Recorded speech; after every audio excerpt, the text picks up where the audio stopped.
Finally বন্ধুসকল আজি দিনটোতে গোটৰ মহিলাসকলৰ কাৰণে আহি পৰিছে এটা ভাল খবৰ। তো বন্ধুসকল বৰ্তমান যোনটো নেকি অসম চৰকাৰৰ পৰা ভাল খবৰ আহি পৰিছে। তো লাখ লাখ গোটৰ মহিলা একাউণ্টত সোমাব 10,000 টকা।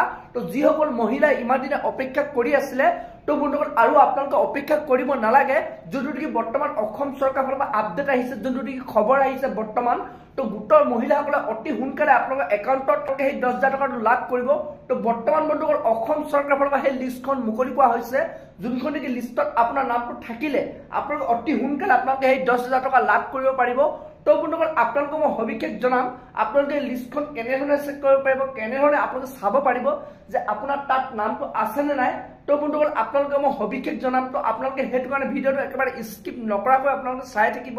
আৰু লগতে যদি আপোনালোকে মোৰ চেনেলটোত নতুনকৈ ভিজিট কৰিছে, চেনেলটো লাইক এটা কৰিব, পাৰিলে ছাবস্ক্ৰাইব কৰিব, লগতে আপোনালোকে বেল আইকনটো অন কৰি দিব। তো যেতিয়া এনেধৰণৰ ইনফৰ্মেশ্যন বা খবৰবোৰ আহি থাকে তো প্ৰথমে আপোনালোকে সেই ভিডিঅ'টো লাভ কৰিব পাৰিব। এতিয়া বন্ধুসকল আপোনালোকক মই জনাই আছো যোনটো নেকি বৰ্তমান মহিলা উদ্যমিতা আঁচনিৰ ওপৰত খবৰ আহি পৰিছে। তো মহিলাসকলে আপোনাৰ জুলাই মাহতে তো বন্ধুসকল আপোনালোকে এই মাহত অৰ্থাৎ আপোনালোকে এই জুলাই মাহতে সেই টকাটো লাভ কৰিব, যোনটো নেকি বৰ্তমান খবৰ আহি পৰিছে। যিসকল মহিলাই আপোনালোকে মহিলা উদ্যমিতা আঁচনিৰ কাৰণে ইমান দিনে অপেক্ষা কৰি আছিলে তো বন্ধুসকল আপোনালোকে আৰু অপেক্ষা কৰিব নালাগে। তো এই মাহৰ আপোনাৰ লাষ্টৰ ভাগতে আপোনালোকে সেই টকাটো লাভ কৰিব। তো এতিয়া বন্ধুসকল আপোনালোকক মই জনাই আছো আপুনি যে সেই টকাটো লাভ কৰিবনে নাই, যোনটো নেকি বৰ্তমান লিষ্ট মুকলি হৈছে। তো আপোনালোকে সেই লিষ্টখন কেনেধৰণে চেক কৰিব লাগিব, কেনেধৰণে আপোনালোকৰ নামটো চাব লাগিব। তো মোৰ যোনটো নেকি বৰ্তমান আপডেট আহিছে তো আপোনালোকে সেই যোনটো নেকি আপোনালোকৰ নাম আপোনাক অনলাইন কিন্তু চেক কৰিব নোৱাৰিব। তো বৰ্তমান আপোনালোকে সেই লিষ্টসমূহ আপোনাৰ ব্লকলৈ প্ৰেৰণ কৰা হৈছে, অৰ্থাৎ আমাৰ ব্লকলৈ পঠিওৱা হৈছে। তো বন্ধুসকল আপোনালোকে ব্লকত গৈ আপোনালোকে চেক কৰিব পাৰিব আপোনাৰ নামটো আপোনাৰ আহিছে নে নাই, আপুনি সেই টকাটো লাভ কৰিবনে নাই। তো বন্ধুসকল আপোনালোকে এনেধৰণে অফলাইন আপোনালোকে চেক কৰিব পাৰিব যে আপোনাৰ সেই নামটো আহিছে নে নাই, আপুনি সেই টকাটো লাভ কৰিবনে নাই। আৰু লগতে বন্ধুসকল আপোনালোকক মই এইখিনিতে ইম্পৰ্টেণ্ট আৰু এটা কথা জনাই থওঁ, আপুনি এই যোনটো নেকি 10,000 টকা লাভ কৰিব হলে তো বন্ধু আপোনালোকে যদি এই কামটো নকৰে তেতিয়া কিন্তু আপোনালোকৰ একাউণ্টত সেই টকাটো আপোনালোকে লাভ নকৰিব।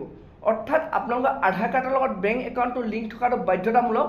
যদি আপোনালোকৰ বেংকৰ লগত আধাৰ কাৰ্ডটো লিংক নাথাকে তেনে ক্ষেত্ৰত কিন্তু আপোনালোকে সেই টকাটো নাম আহিলেও আপোনালোকে কিন্তু সেই টকাটো লাভ নকৰিব।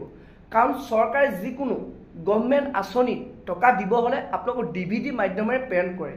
তেনে ক্ষেত্ৰত আপুনি যদি সেই আধাৰ কাৰ্ডটো যদি লিংক নকৰে বেংক একাউণ্টৰ লগত তেতিয়াহ'লে কিন্তু আপোনালোকে সেই মহিলা উদ্যমিতা আঁচনি 10,000 টকাটো লাভ নকৰিব। তো তেনে ক্ষেত্ৰত আপোনালোকে জানেই যে এই জুলাই মাহতে সেই টকাটো লাভ কৰিব। তো যোনটো কি বৰ্তমান খবৰ আহিছে তো আপোনালোকে সেইটো কাৰণে অতি সোনকালে আপোনালোকে একবাৰ চেক কৰক যে আপোনাৰ আধাৰ কাৰ্ডটো বেংক একাউণ্টৰ লগত লিংক আছে নে নাই। তো বন্ধুসকল এইটোৱে বৰ্তমান মহিলা উদ্যমিতা আঁচনিৰ ওপৰত বিগ আপডেট আহি পৰিছে। তো বন্ধুসকল আজি ভিডিঅ'টো ইমানে আছিল। আপোনালোকে যদি আৰু এনেধৰণৰ নতুন নতুন খবৰ বা ইনফৰ্মেশ্যন ভিডিঅ'বোৰ লাভ কৰিব বিচাৰে চেনেলটো লাইক এটা কৰিব, পাৰিলে ছাবস্ক্ৰাইব কৰিব, লগতে আপোনালোকে বেল আইকনটো অন কৰি ৰাখিব। তো যেতিয়া এনেধৰণৰ খবৰ বা ইনফৰ্মেশ্যন আহি থাকিব বা আহি থাকে তো প্ৰথমে আপোনালোকে সেই ভিডিঅ'টো লাভ কৰিব পাৰিব।